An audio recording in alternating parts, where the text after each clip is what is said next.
loolu la musu am dafa am benn maire bu tudd Adama Sarr nekk dictateur nekk agresseur bu ñëw Malika Montagne ci marché Malika Montagne joxe bureau blanc yow leen ci marché bi ñuy béyante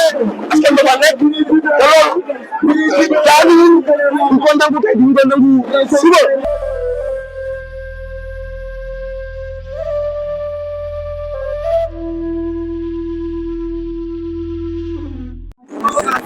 ok waa fii ci marché bi nga xam ne moo am fii ci Malika li ñàkk mooy lenn mooy découpage géographique bi def jël Malika tànn ko xaaj yëpp a yëngu Kër Masar Nord ak Yeumbeul Nord mënuma concevoir te benn kay boo xam ne muy génne Yeumbeul Nord ñëw ba leen Sonatel te li kaw benn moo di nekk loolu moom du yoon Malika ñu ngi tamit moom du yoon doo ñëw Malika jël ko fu mu nekkoon muy concevoir ah boo bëgg Kër Masar Nord dëppee montagne Malika montagne Malika boobu parce que Malika montagne bu ñu sene armée bi bu ñu bété école centrale du côté mënuma concevoir que ni Yeumbeul Nord Kër Masar Nord parce que ñaan mooy nanu déggoo xam nga fu nekkoon yàlla ay dépense ñu ñaan tuuti dolo Malika vive Malika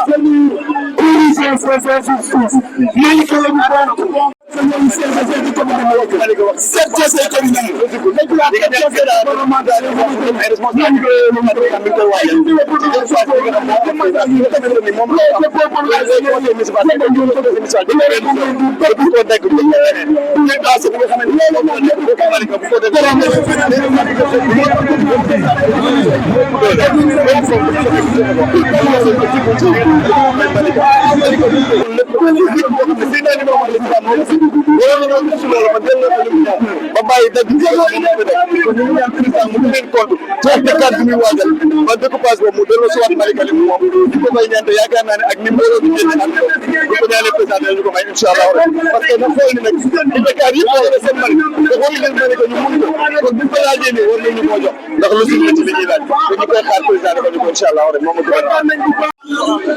du ñu ko nangu tey du ñu ko nangu suba ndax Malika dafa am ay réalité yu fi am dafa am kilifa boo xam ni ñu koy wax Seydina Baye Abdoulaye Thiaw mu xeexal Malika rëddal Malika am fu mu commencé am fu mu yam fu ñu nangu nag tey jii ñeneen ñoo xamante ne ku ci mel ni Adama Sarr ba nga jugee feneen ba nga ñëw jël li nga xamante ne moo neelu Malika la loolu duñ ko neegu tey duñ ko neegu suba découpage administratif bi ñu ñëpp xam nañ fi Malika commencé xam nañ aussi fi Malika yam kon nag ñu ngi demandé ki nga xamante ne mooy le président de la République du Sénégal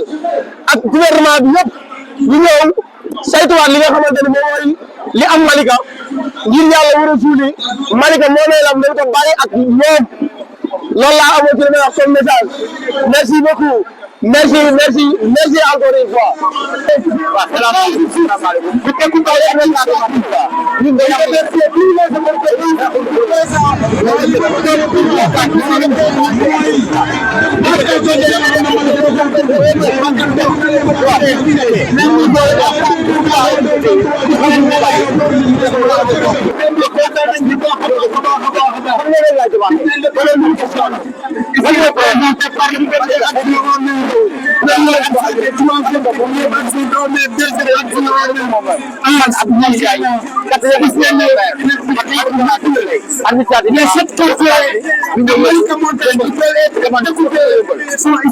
am na ay conseils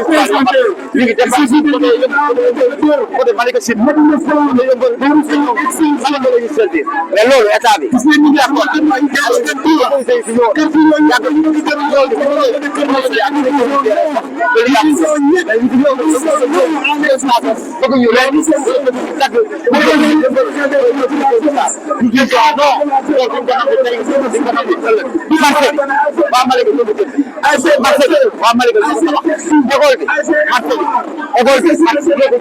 ñoo ko tabax école Sakket pour comme ko élection Malika lañ koy compter mbedd yi nga xam ne ay ndox mooy ñaari Malika moo jël xaalis benn dugal ko nit ñi mën a am animation doo mën a xëcc ndox yi seen biir kër bu dee Malika lañ koy suul ñoom ñëpp Malika la te boo xoolee ñu commencé montagne boo droit nga vérifier seen kayitu kër yi Malika moo si nekk li ñu leen di dagg si taxe si courant si ndox Malika lañ koy versé mais loolu injustice la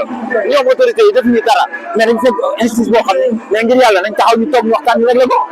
yëpp nag li mu yor attanu ko Kër Massar li mu yor attanu ko mais Malika mën na déparé croisement Malika ñu ne montagne loolu c'est injustice ñun nag loolu suñu bakkan lañ ciy jaay bakkan bi nag du ko soo xeex mais jaral nañ ñu xeex ba xëy dee ñu xam ne xeex nañ injustice boo xam ni dafa amoon diggante Jëmbal ak Kër Massar ak sama kàddu wasalaam. salaamaaleykum man la Serigne Ba conseiller municipal Malika tey am naqar ak mbetteel ci suñu diggante ci commune Kër Massar ak commune Malika commune yi nga xamante ni benn lañ wala monsieur dafa am benn maire bu tudd Adama Sarr nekk dictateur nekk agresseur bu ñëw Malika montagne ci marché Malika montagne jël ay bureau bois yóbbu leen ci marché bi ñuy béyante askan bi fa nekk te loolu jaaduwul ñu ko nangu tey ñu ko nangu suba Malika montagne kenn mënu ko génnee ci Malika kenn mësul dégg Kër Massar montagne kenn moo mësul dégg Kër Massar montagne amul Malika montagne la ñuy wax te ñëpp Malika montagne la ñu xam Kër Massar nag am na 4 maires yu fa jaar Mbacke Diop moo fa njëkk a jaar diggante Kër Massar ak Malika mosul am problème Gamou Boye ñëw fa diggante Kër Massar ak Malika mosul am problème dafa am maire jaar fa diggante Kër Massar ak Malika mosul am problème mais maire bi xam ne agresseur la day jël ay nervi c'est-à-dire que ay pick-up dañoo yabal Malika montagne ñu ngi violenté population Malika montagne ak askanu Malika montagne loolu duñ ko nangu tey duñ ko nangu suba le préfet maa ngi lay lancer appel préfet yow doo juge préfet doo magistrat le sous-préfet doo procureur yow mënoo ñoo atte président de la République Bassirou Diomaye Diakhar Faye képp dong moo mën a atte bi yow dañ la fee teg le sous-préfet pour ñu tuddee njaaxaanaay bële parloo tey jii ku ñu bu ñu woon Serigne Maboum Kër Laay tey jii bis bu ñu am ku ne xam ne Malika dëkk diine la ñu diine di waxee ñëpp ñu bat ñu doon Serigne Maboum Kër bu ñëwee ci réunion bi ñu génnee am na lu ñu yëg mais tey jii bu ñu woon moom suba am na gisee suñu kon ba ñu wax ñun Malika montagne kenn mënu ko génnee ci commune Malika ñun Malika la ñu dëkk tey suba ak ginnaaw suba kenn mënu ñoo génnee ci Malika mooy li ñu wax ne Adama Sarr ñun ragalul leen ñun faalewul leen ñun dañuy fal dañuy nekk ay responsable yow nekkoo dara dañuy fal ci dëkk bi dañuy xeexal dëkk bi yow doo dara kon doo fi ñëw tey jii nga naan da ngay jël ay piquet di ci dugal ay nit dina ñëw Malika montagne ñu leen di violenté loolu du dëgg du yoon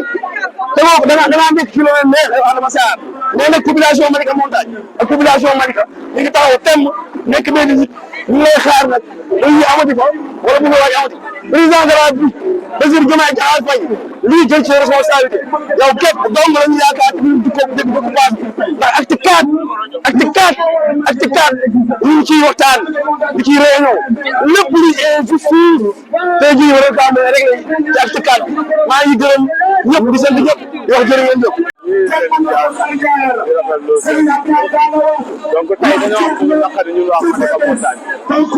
injustice moo am ci découpage administratif bi ñun mënuñoo nekk ci Malika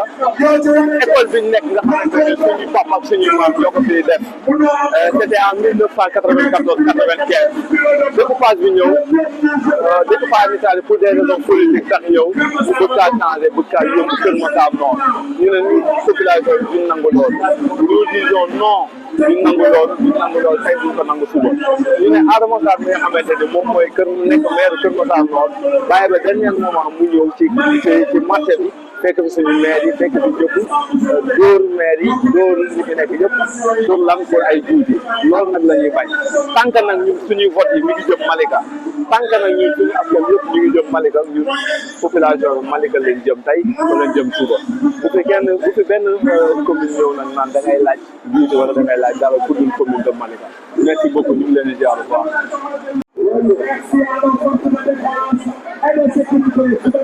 bon maa ngi tudd Aliou Dia gën ma xam ci parti de nekk adjoint au maire de la commune de Malika tey nag marché bi vraiment ci participer wax dëgg yàlla day nekk légitime d'abord ndax suñu ay frères suñu ay sœurs ñoo xamante ni bon ñu ngi ci biir Malika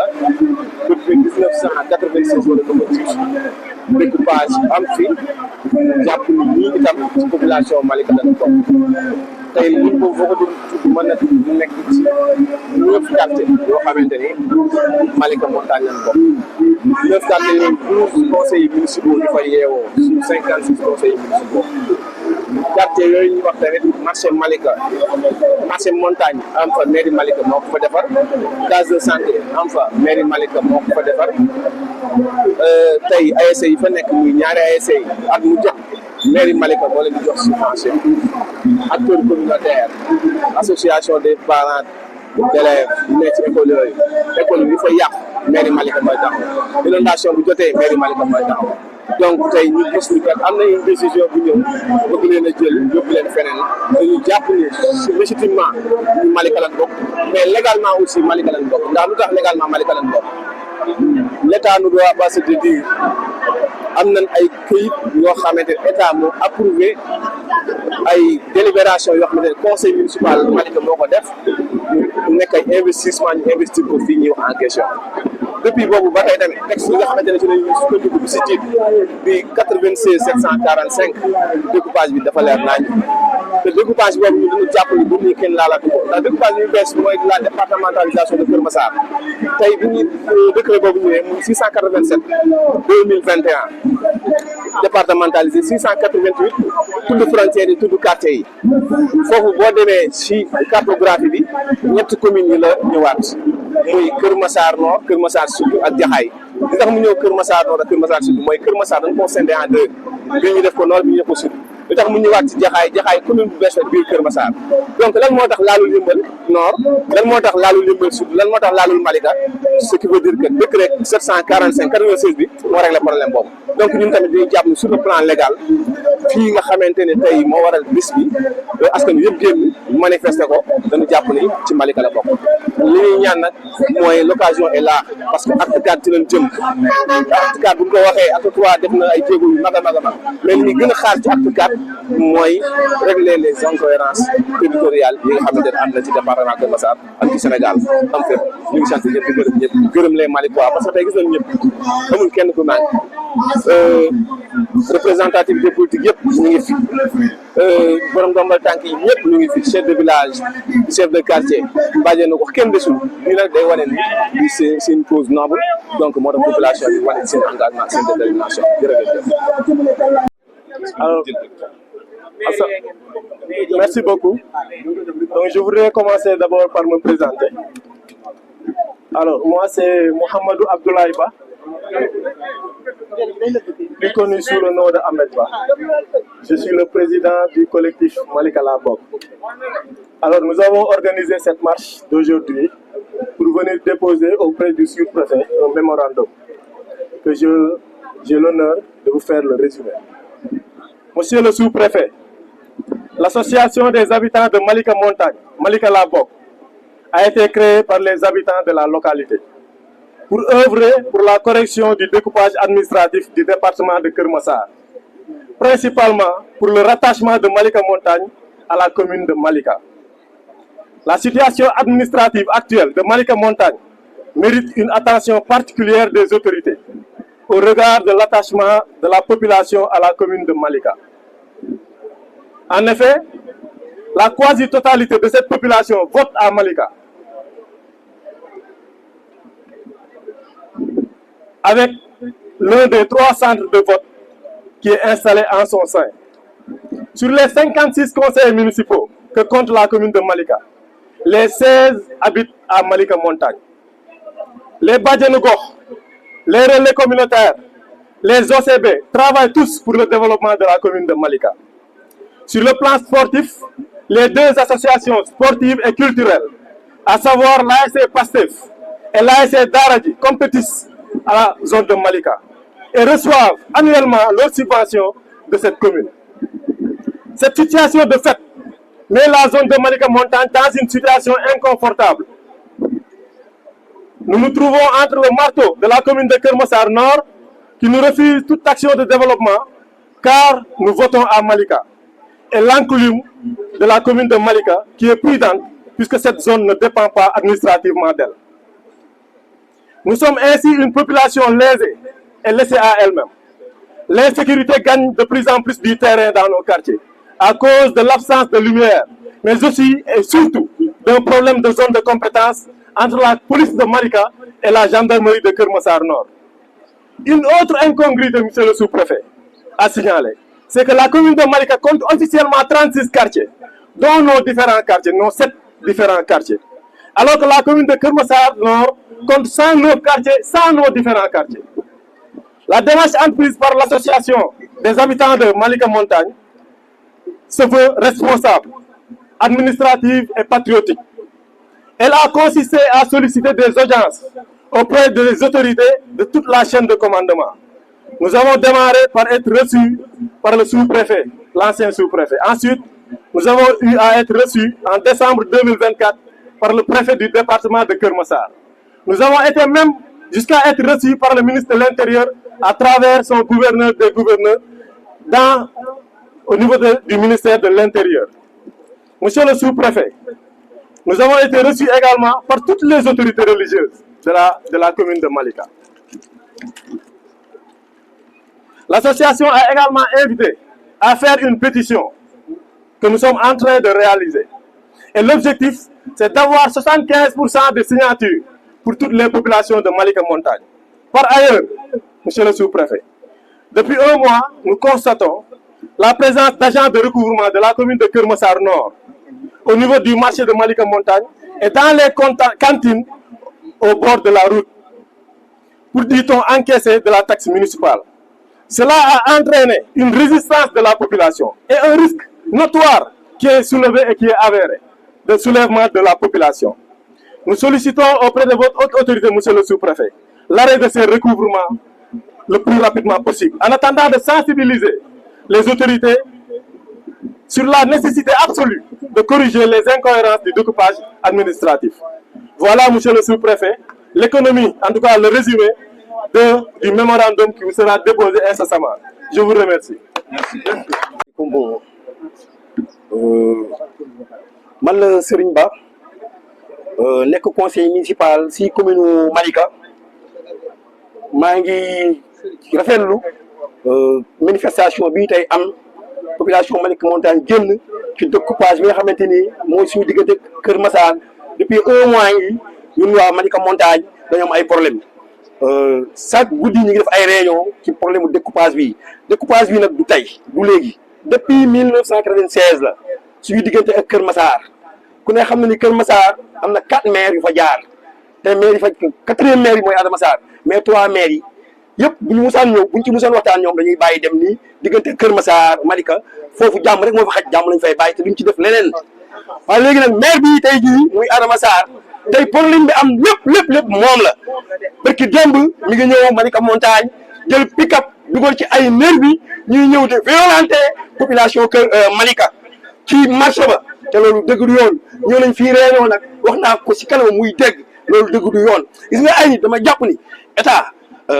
sous-préfet préfet gouverneur dañoo war a tëddee njaaxaanaay suñu kaw askan ba ñu indil fitna ndax depuis boobu ba léegi askan wi nekk ci jàmm te ñun jàmm la ñu bëgg jàmm la ñuy wër su ngeen gisee tey jii lépp ñu jaarale ko ci yoon autorisation doxu ñaxtu ñëw fii ay nitu jàmm lañ ku ne xam na ni Malika dëkku diine la fii lu fi nit laal diine ji ñëw ni la tegal bàyyil mais bu fekkoon loolu kon keroog bi Adama Sarr defee loolu non ñun population bi dañuy ñëw dal ci kawam problème am fa mais Serigne Magoum Kër Laay tey jii moom moo tax tey jii jàmm jooju tey jii am ci mbir mi kon kooku ñu ngi koy sant bu baax di ko gërëm ci loolu ñun daal ñuy wax ni Adama Sarr maire Keur Massar na bàyyi li muy def ñun Malika la ñu dëkk tey Malika la ñu dëkk suba ak ginnaaw suba bu ñu mës a rikini ci loolu duñ ci mës a rikini tey lañ ci gën a nekk dégg naa nag ñen dégg monsieur le sous-préfet dégg naa léegi dañ fay ñëw pour jël fa juuti monsieur le sous-préfet maa ngi wax ci média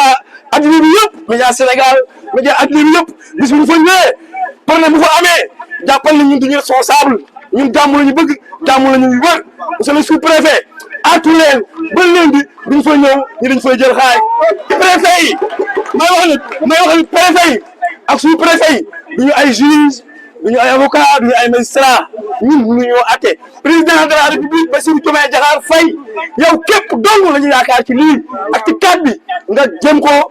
Malika Montagne nga jëm koo corriger Malika Montagne nekkoon ci la ma nekkoon maa ngi sant ñëpp di gërëm ñëpp incha allah. Merci beaucoup donc ñu ngi nuyu ñëpp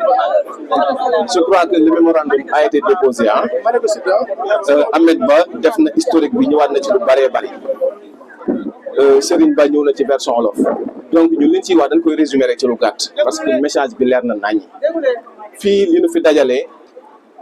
benn marche la ñu organiser pour contester incohérence territoriale yi am au niveau du département de Keur Massar pour rappel itam lii njëkkul tey mais démarche bi mu ngi doog am tey la ñu mos a autoriser marche ñu wax ci découpage bi loolu nag c'est à saluer du lu ndaw découpage jotale na Malika ak Yeumbeul Nord l'agence nationale de l'aménagement du territoire moo ñëw arbitré li mu arbitré ñun la mu njëkk a dogal d'accorduñ ci dañoo def recours ba yoon joxaat ñu dëkk découpage jotale na le département de Pikine ak le département de Rufisque te ñoom ñaar ci seeni frontière Malika la ak Tivaouane Peulh ñoom ñaar bi ñu amee loolu tamit l'agence nationale de l'aménagement du territoire ñoo ñëw arbitré Malika yamalewul ko woon ci côté boobu li egg rond-point APIX recours bu ñu def moo tax beneen décision génnaat ñu joxaat ko ba ci rond-point APIX te déposé waat na recours sax parce que jàpp na ne dépassé na foofu kon problème mu découpage yàgg naa am Malika mais cette fois-ci contexte bi dañu gis loo xamante ni c'est une première mooy une note boo xamante ni jóge na ci gouverneur wàcc ci nunu marché Malika boobu day léegi commune Keur Massar la bokk am tamit loo xamante ni mën nañ ko koo nangul mooy dañ koo saisir le maire Adama Sarr moo ko saisir mu jël dogal avec les services yi nga xamante ni ñoom la ci consulter foofu ñu jàpp ni incohérence bu ñu war a régler d'abord mooy l'agence nationale de l'aménagement du territoire de découpage yi yëpp ñoom ñaar ñoo ñëw def ko donc pourquoi ce troisième gouverneur di génn note déglu benn parti bi rek déglul beneen bi ñu jàpp ne loolu jaaduwul te du yoon ñun lan war a def ci administration ni ma ko waxee bind nañ ko waaye lañ koy lay taayee la tamit mën nañoo sukkandiku ci ñaar bi si jiit mooy sur le plan légitime monsieur le maire Ahmed Ba wax na ko tey da ngay compter 16 conseils municipaux yu yeewoo Malika Montagne 12 yi ginnaaw daara ji la nekk nga jël 9 délégués de quartier yoo xamante ni Malika Montagne te bu ñu wax rek délégué de quartier Malika Montagne romb weer wu jot dañ leen di budgétiser lay seen indemnité ñu koy jot te loolu tamit dañu jàpp ni ça a été approuvé par le sous-préfet donc gafaka Malika ñu koy jël di ci jox waa Malika ci lan ci yellool ak la ci seen ak seen yelleef état ni lii day ay la yëwén nangu nan ko kon noonu laa jàpp ni tamit noonu lañ war a nangoo ni ñii di yeewoo fii ci Malika Montagne marché ba nekk fa leneen ak nekk fa population bi di ci jariñu fekk Malika ñoo ko fa def sur le plan légal muy lu ñu war a consulter yaakaar naa bu dee documentation rek am nañ ko bu ñu jëlee en 2003 danoo def benn délibération xaaj ko ci ñaar xaalis bu fi duggoon benn bi ñu ni poste de santé case de santé bi nekk quartier Ngédiaga fa lañ koy def beneen bi ñu ni marché Malika bii marché Montagne fa lañ koy def maanaam la pomme de discorde muy marché bi mairie Malika moo ko financé et ça a été approuvé par l'ancien sous-préfet bi fi nekkoon en 2003 donc ko foofu li ñuy wax l'État ne va pas se dédire moom moo dogal lu ne légalement donc décision bu muy jëlaat tamit ak li ñu ko lay taayal yëpp jàpp na ni war na déglu askan wi te askan wi dañoo ñëw tey pour nga déglu leen ci loolu décret yi mën nañ ko interroger ndax décret bii nga xamante ni Adama Sarr le maire de Keur Massar moom la jël référence muy 687 2021 boobu dafa départementaliser le département de Keur Massar génneel ko ay frontières am ci département yi mu feggool am na beneen décret bu gën a leer muy 688 2021 boobu boo demee da lay citer commune par commune foofu nag jàngat bu sew bi fa am mooy boo jëlee Kër Massar benn commune la woon décret boobu ma ko xaaj moo ne bii nord la bii sud bi mu nee bii nord la dafa ko génneel quartier yi nga xamante ni moo fi bokk bi mu nee bii sud la daf ko génneel quartier yi nga xam ne moo fi bokk beneen commune bi ci toppaat décret bi cité waat ko génneel ko ay quartier mooy commune de Jaxaay xam nga la moo tax mu def loolu mooy ñetti communes yooyu ñoo bees ci département mooy Kër Massar xaaj nañ ko ñaar commune de Jaxaay ñëw na dolleeku ci foo jaar génneel koy frontière am la ngay interrogé wu mooy lan moo tax génnewuñ ci Malika lan moo tax génnewuñ ci Yëmbal Nord lan moo tax génnewuñ ci Yëmbal Sud loi dina juum mais bariwul foofu da ngay dem ca décret ba nga xamante ne moo daggoon commune yooyu lan la ca wax te décret boobu mooy 745 96 boo ci delloo frontière u Malika ak Kër Massar dafa leer naññi frontière u Malika ak Yëmbal dafa leer naññi ndax tamit bu ñu attee ci décret boobu lañ delloo te décret boobu ba tey jii Malika gisagul benn texte boo xamante ne soppi na loolu ndax décret bi ñuy wax cité wul Malika benn yoon ni ko limay ay quartier am foofu daf ko def une interprétation désuète maanaam interprété na ko te waxu ko mu ngi mel ni ñi nekk fii bu leen xaajoon mbooloo mi ni benn choix moo am dem géej wala ñibbi ñenn ñi bu ñu jëlee boor bee dem ñeneen ñi si des jëriñu leen tax ñibbi leen parce que ñi dem boor bee ñu leen àtte lanu dañu dagge Kër Massar Nord dagge Kër Massar Sud dagge ko Jaxaay tudd ñu Yëmbal Nord tudd ñu Malika tudd ñu Yëmbal Sud looloo la wane ñoom seen frontière ñu ngi ko yor ba tey kon frontière boobu nag monsieur le sous-préfet dañuy sàkku encore une fois benn pepp bañ cee jóge parce que tamit c'est une question de souveraineté moo taxaw moo tax nga gis tey ñëpp amul parti politique amul daraja amul dara population Malika ñoo génn ngir nga déglu leen loolu tamit vraiment ci li ñuy jeexale non ñu ngi la ciy gërëm nag encore une fois le préfet parce que mënoon na la ci bañ a fekk mënoon nañoo jébbal mémorandum bi rek nga dem mënoon nañoo def leneen ak leneen nga ne du ci dal mais da nga ñu may it oreille attentive déglu ñu ñëw joxe suñu message ci responsabilité Malika googu nag loolu rek Malika gi loolu rek la leen di woo mooy ci jàmm ci ak dal askan wi ñu déglu leen may leen nopp te l'occasion est là parce que tamit ci acte 4 lañ jëm te dafa envisager régler incohérence yooyu ñu ngi la ciy woo nga remonter ce qu'il faut te xam na ne di nga ko def waaye président de la république premier ministre le gouvernement l'Assemblée nationale ñoom ñëpp ñu ngi si woo vraiment ñu régler incohérence bii fi am une bonne fois pour toutes askan wi mën a nekk si jàmm ñëpp mën a nekk si jàmm ñu ngi sant ñëpp di gërëm ñëpp asalaamaaleykum wa rahmatullah. Alors je voudrais d'abord après vous avoir salué justement la façon dont cette marche pacifique s'est tenue aujourd'hui. Je voudrais également vous féliciter pour cette démarche citoyenne et vous dire que j'ai bien reçu votre mémorandum. Je ne ferai pas de commentaires là-dessus. Cependant, je puis vous assurer qu'il fera l'objet d'une transmission diligente aux autorités de ce pays. Je vous remercie. Ci wolof gannaaw bi ñu leen nuyoo ñi ngi rafetlu nii nga xamante ne bi noon ngeen organiser doxu ñaxtu pacifique ba egsi fii ci sous-préfecture bu Malika di wax ni jot nañu lii nga xamante ne bi jébbal ngeen ñu ko